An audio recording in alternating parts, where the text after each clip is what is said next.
Your dream clients are already searching for the biggest Pinterest trends in 2026. And today I'm going to show you not only what they are, I'm going to actually break down 8 of the biggest Pinterest trends in 2026, but I'm also going to show you how to use these trends to book more clients. Sound good?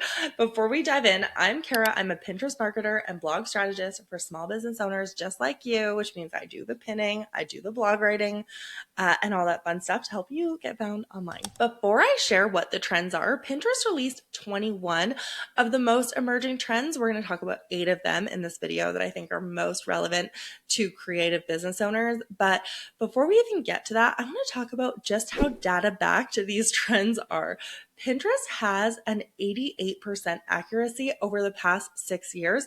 So the chances of these trends showing up in your ideal client search results, it's not low. It's not a fluke. Like, these trends are things that they are seeing people search for in increasing numbers, and it would be silly not to try and maximize exposure under these keywords, don't you think? And here is kind of what makes Pinterest predicts different from other trend reports. Their predictions are not based on what influencers are currently posting or what's currently viral.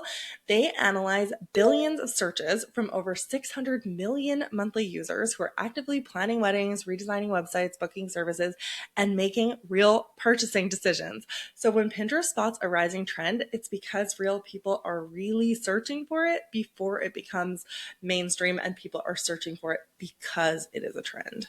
So let's dive in. The first one that I really want to talk about is this cool blue, which they are dubbing to be the new neutral. I think we were all a little bit bored when Pantone announced their color of the year as cloud white. So luckily, Pinterest users are embracing colors. After years of warm, earthy tones kind of dominating design, 2026 is ushering in a new color story: cool blue. Think glacier tones, icy pastels, frosted finishes, powder blue accents. This is not like a bright, saturated blue. It's a softer, sort of more sophisticated blue is what they're saying. And the data backs it up. In searches of frosted makeup are up 150%, icy blue is up 50%, and blue drinks aesthetic is up 55%. So this trend is truly showing up everywhere, from fashion and beauty to weddings and branding, and it's perfect for brands looking to sort of refresh their visual identity with something that feels current without being super trendy. And I have to admit, seeing blue in the spotlight as one of the biggest Pinterest trends in 2026 kind of has me flashing back to Miranda Priestley's monologue about cerulean blue. And I feel like that's just kind of in time for Devil Wears Prada too, right? So here's a few ideas of how to use it in your business. If you are a wedding planner or designer, take a moment to position cool blue as kind of a sophisticated alternative to the blush and sage color palettes that have absolutely dominated in the past few years. Not everyone is ready to go to these like maximalist styled shoots. Not everyone has the budget to pull something like that off. I really think we can showcase glacier toned tablescapes, icy blue florals, show maybe like how realistic that is to find in nature, and they're likely gonna have to be painted, show your expertise there. Powder blue bridesmaid dresses, cool tone lighting, etc. For website designers and branding pros, I really think cool blue is going to be a big thing to show up here. So incorporate it into brand refreshes, website redesigns, and client projects that align with this sort of emerging palette. So for photographers, I think this might be the year of winter engagement sessions and icy backdrops. Or blue-toned wedding editorials, like I mentioned, in brand photography. And for service providers and coaches, you want to update your branding materials, sales pages, and social media templates to incorporate some of this cool blue for a fresh, contemporary look that stands out in 2026. Listen, we cannot incorporate every trending color into our businesses. It would be silly to try to do that. Honestly, how are we supposed to build a visual identity that actually stands out and stands the test of time and becomes recognizable? However, I do think sometimes incorporating some of these things into our, content and branding materials as they become popular can be a great idea, even if we're not changing our core branding colors. I think this is something that we really saw with like the Boss Babe pink era, or I think it was called Gen Z purple, which honestly, I have a little bit of like something that looks like Gen Z purple in my own branding right now. So I think that is a really smart way to stand out and naturally attract what people are being drawn to right now. Next up, we have Glamourati, which is sort of like 80s luxury making a bold comeback. I think we can agree. I kind of mentioned it in the last trend. Minimalism is officially over. It's definitely not trending anymore. And in 2026, maximalism is taking the center stage specifically with this lens of Glamourati, which is a trend defined by 80s inspired luxury, power dressing, and unapologetic opulence. So think sharp tailoring, oversized blazers, chunky belts, statement shoulders, and basically all about confidence and drama. So the data backs this up with searches for 80s luxury is up 225%, baggy suit is up 90%, chunky belt is up 65%, and high collar jacket is up 60%.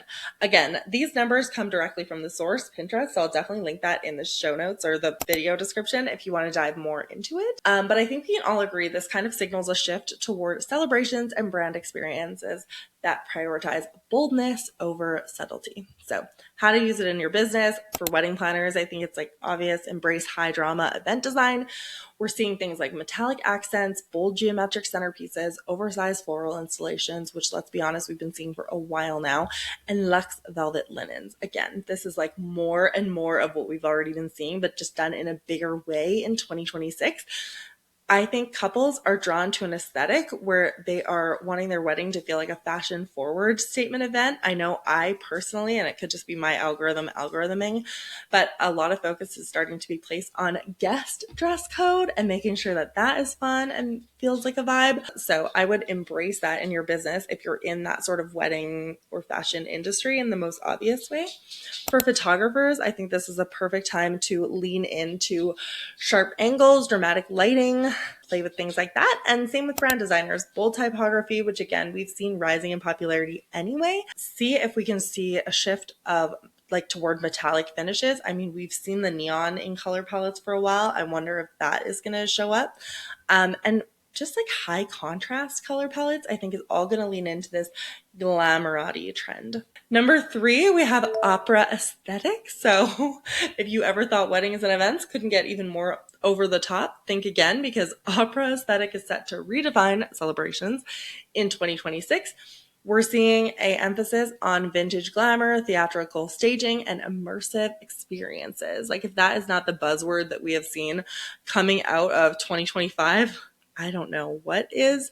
I think this trend from Pinterest is drawing on inspiration from the grandeur of opera houses, so velvet curtains, dramatic lighting, ornate details, and events that feel like stepping into another era. I feel like I can't go 2 scrolls without seeing a stress on draping. Draping is everywhere right now, whether you're following interior design accounts or wedding accounts. I tend to follow a lot of both just due to the nature of the work I do.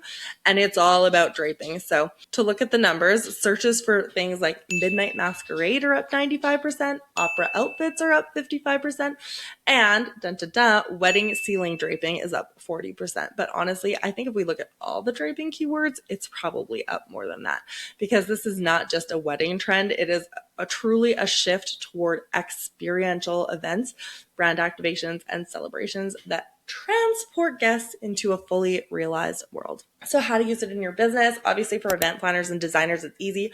Go all in on dramatic staging. So ceiling drapes, velvet seating, candlelit reception, vintage inspired tablescapes, moody theatrical lighting. Perfect for couples planning destination weddings or black tie events or luxury celebrations. For photographers, I think if you can, aim to shoot more in historical venues, theaters, grand estates to capture the richness and drama of this aesthetic.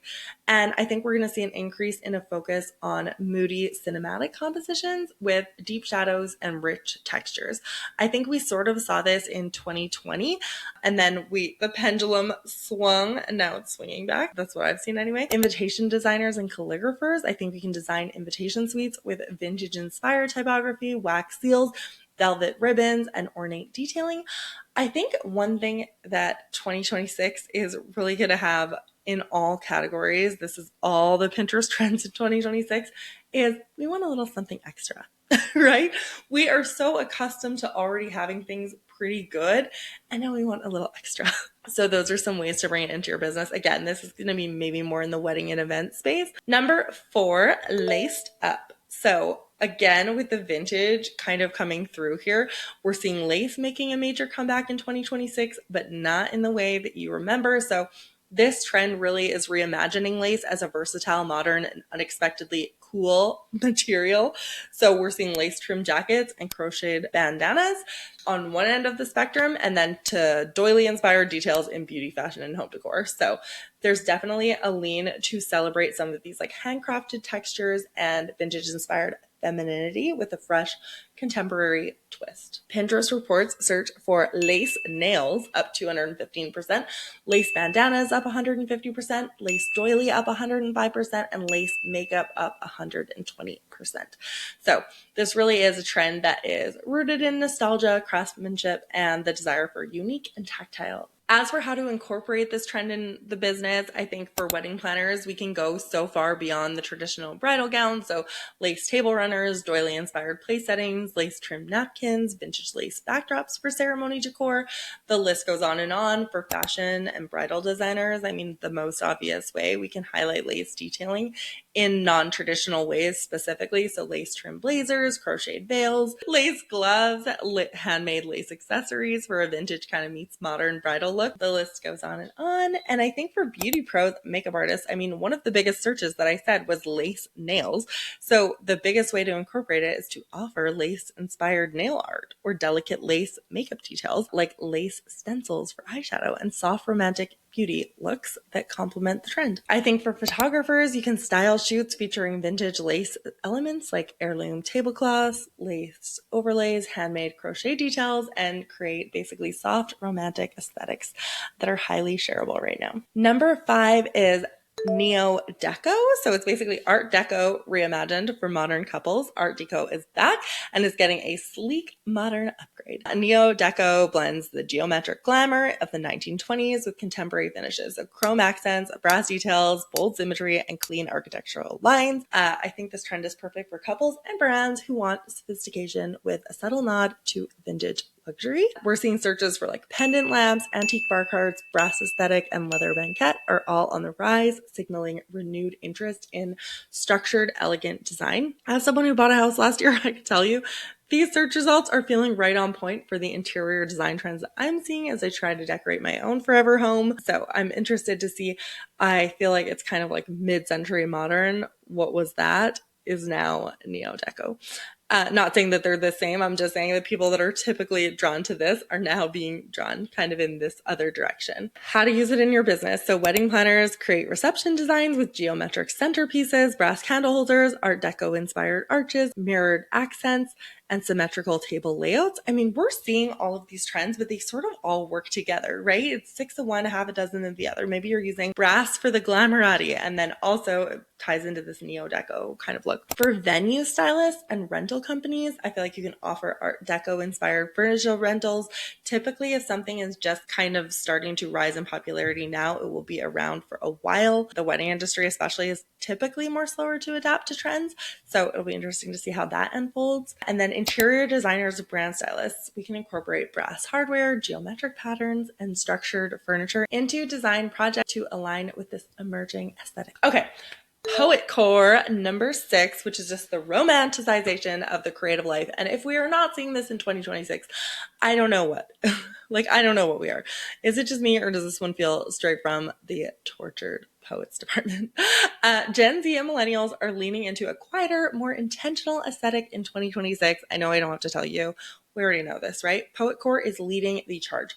This trend romanticizes the writer's life with oversized turtlenecks, vintage blazers, message satchels, fountain pens, handwritten letters, and cozy book-filled spaces. I am obsessed. I should have made this the number 1 trend. It's about slowing down, embracing creativity, and finding beauty in analog experiences. Hello, if you have spent the last 2 months in 2026, you know that this is like right on point. And as someone who writes for a living, I have to say, one of my favorite Pinterest trends for sure. Searches for the poet aesthetic are up 175%. Snail mail gifts are up 110%. Hello, product brands. Pen pal ideas are up 90%. So I think this trend speaks to a broader cultural shift away from the constant digital stimulation and toward thoughtful, handcrafted experiences. And if you want to read more about the rise of analog experiences and bringing that hospitality feel back into your business, you're going to want to head to my podcast, The Kara Report, episode 111, which is all about niching down with my friend Frances Ledgewood of Ledgewood Fine Stationery. She really talks about like prioritizing these analog experiences and bringing that like hospitality, genuine kindness into your business. And it is a must listen. So how to use it in your business. I feel like if you're a brand photographer, encourage clients to style brand photo shoots featuring vintage books, handwritten notes, cozy sweaters, coffee shop settings, and moody lighting to capture kind of what is the essence of this poet core. This aesthetic is perfect for authors, coaches, and creatives who want to build more of a warm personal brand. We want cozy, right? We all just want cozy. And while this won't fit for everyone's brand, I do think there is a lot of opportunity here. Wedding planners, incorporating handwritten vows, vintage typewriters, leather-bound guest books, wax-sealed love letters, like all of it. Course creators and coaches. I haven't really talked about you yet, but I think you can use poet core inspired visuals in your marketing. So like moody coffee shop backdrops, handwritten journals, cozy reading nooks. Appeal to the creatives and introspectives of your audience. And again, product-based businesses, I sort of gave a call out already, but create or embrace product lines and styling around this analog creativity. So beautiful stationery sets, vintage-inspired journals, fountain pens, wax seal kits. I know something that I'm personally seeing is like screen-free baskets. Like grab this basket of hobby stuff instead of reaching for your phone. I think it's so smart. I plan to build myself one very soon. Number 7, mystic outland. So moody, ethereal escapism in a world that is feeling increasingly chaotic. And I'm saying that so mildly. People are craving escape. So Mystic Outland is a way of a trend delivering. So it's all about kind of that moody, atmospheric travel and events set in ethereal, almost otherworldly locations. So think like mist-covered valleys, ancient ruins, enchanted forests, and landscapes that feel timeless and magical. Specifically, searches for Scotland Highlands aesthetic are up 465%. Faroe Islands aesthetic is up 95%, and Bolivia Salar de Uyuni, I probably butchered how to say that, is up 70%. So this isn't just like a travel trend, but it's really just like a mood, a vibe, something that people are really looking to embrace. So how to use this in your business? If you're a wedding photographer or planner, market destination weddings and elopements in these moody, atmospheric locations like Scottish castles, Pacific Northwest forests, Irish cliffs, Iceland's black sand beaches. You can use this trend to position yourself as a go-to expert for couples seeking intimate, otherworldly celebrations because, like I said, these trends are based on data that people are actively looking for it. So if it fits where you want to take your business to, this is a great opportunity to jump on it. Travel agents and destination wedding planners, again, create packages for sort of this Mystic Outlands experience. Brand photographers, again, I feel like I keep saying the same thing, but it's like how all of these trends kind of combine is that people are craving these like more moody cinematic imagery and mysterious sort of vibes. Interior designers and stylists, you can bring this trend indoors with moody color palettes, natural textures like stone and moss. I'm gonna be interested to see how people incorporate moss this year, weathered wood, and ambient lighting. Last but not least of the trends that I personally think that my clients' type of businesses are going to be seeing. So typically I'm working with like wedding pros, interior designers, service-based businesses, coaches, course creators. This last one is Afro-Bohemian decor, which is basically just like global maximalism meets this bohemian style that has been in style kind of on its way out for a bit. It's bringing it back, but fresher. In 2026, home decor. And again, I just bought my house, so I have been like consuming all sorts of content around this. Home decor is getting bolder, warmer, and more culturally rich, which I love. This trend is blending African textiles, patterns, and craftsmanship with bohemian design principles. So think woven textiles, bamboo accents, earthy tones, handmade ceramics, and again, this globally inspired maximalism that we've seen for a while. Searches for Afro-Bohemian home decor are up 220%. Motif Berber up 210%. A dyer fabric is up 130%, and bamboo beaded curtains are up 60%. So I think the nice thing is this trend celebrates cultural heritage, craftsmanship, and spaces filled with personality and warmth, which I think that we all want. more of. So how to use this in your business. Obviously, if you're an interior designer and home stylist, people are going to be looking for this sort of look. If this sort of look matches with your own brand aesthetic or ideal client aesthetic, like incorporate these global textiles, woven wall hangings, handmade ceramics, and layered patterns. I feel like it's perfect for clients that want their spaces to feel warm, lived in, and rich with character. Wedding planners and stylists, again, much the same way, globally inspired textiles, hand-woven rugs, bamboo details, earthy and maximalist decor, brand designers, and website creators. So if your clients love neutrals and we want to bring them up to date in 2026 when people are so bored of the same neutral color palettes, I think using kind of like earthy color palettes, but combining them with more texture and globally inspired patterns in branding projects. A great way to incorporate this bold visual storytelling with a color palette that feels like it might have been, I don't know, not as unique. Product-based businesses, again, source and sell ethically, globally inspired home goods, woven baskets, handmade textiles, ceramic planters, and artisan-made decor that is aligned with this aesthetic. So those are the 8 that I'm personally loving and seeing in my own life and with my clients. Now, I just want to have a quick little tangent about how to take these Pinterest trends and make them your own, because following trends doesn't mean like copying them exactly. We're just really wanting to use them as creative inspiration while staying true to our own brands and then using the keywords for SEO. Of course, you know, guys, I'm an SEO girly. I want to help you get your business found online. Pinterest is telling us like these are the things people are searching for. So if we have any way to deliver, we need to be doing that. So 1, use Pinterest analytics, check your own Pinterest insights to see which type of content your audience already engages with. Double down on trends that align with your existing strength. That's what I would do. 2, create evergreen content. Don't just chase trends. That's a mouthful. Build blog posts, styled shoots, or portfolio pieces around the trends that you believe will remain relevant to your ideal client for months or even years. And then 3, brand it to your style. So take elements of these trends. You do not need to redo a whole room in Neo Deco to be relevant or anything like that. You just have to take elements of these trends and then adapt them to fit your own unique aesthetic. So if you specialize in minimalism, you can still incorporate cool blue or something like that in more subtle ways. It doesn't have to be over the top. You don't need to fully embrace a trend or it not matter at all. It can be very, very small. And then as for how to actually implement these Pinterest trends in 2026, so I want to remind you as your Pinterest manager, Pinterest is not just a place to find inspiration. It really is a search engine where dream clients are making decisions. They're actively planning. And when you incorporate these Pinterest trends into your content strategy, you're meeting potential clients exactly where they're already looking. I want you to update your website and Pinterest boards to reflect current trends. Write blog posts that tie your services and products to these emerging aesthetics. 3, optimize your Pinterest descriptions with trend-related keywords like cool blue wedding, opera aesthetic event design, neo-deco branding. 4, use trending colors, styles, and aesthetics in your marketing visuals, styled shoots, and portfolio work.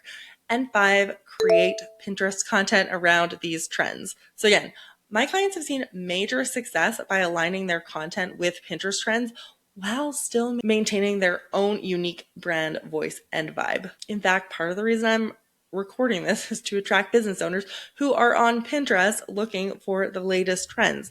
Not only is this a video, it's also going to be a blog post on my website and I'm going to pin to it. That's the whole point, right? I don't necessarily need to be embracing every single one of these trends. I mean, if you're a wedding planner and let's say you absolutely do not agree that glamourati is a thing, write a whole blog post on like, this is a trend and this is how I would actually incorporate it and what my clients like and blah, blah, blah, blah, blah. The opportunities are truly endless. And Pinterest, if I could just write one love letter to Pinterest, I would say like Pinterest is one of the only platforms where your content keeps working for you long after you hit publish. So by aligning kind of your strategy with these 2026 top trends, it is a good idea. You're being a smart business owner.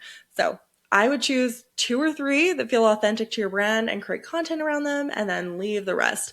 Again, Pinterest gave you 21. I will put the link to all of them in the comments. These are the 8 that I'm personally seeing to be super relevant. So I'm just going to recap them really quickly. 1, cool blue is going to be the new neutral. 2, glamourati, which is like an 80s luxury making a bold comeback.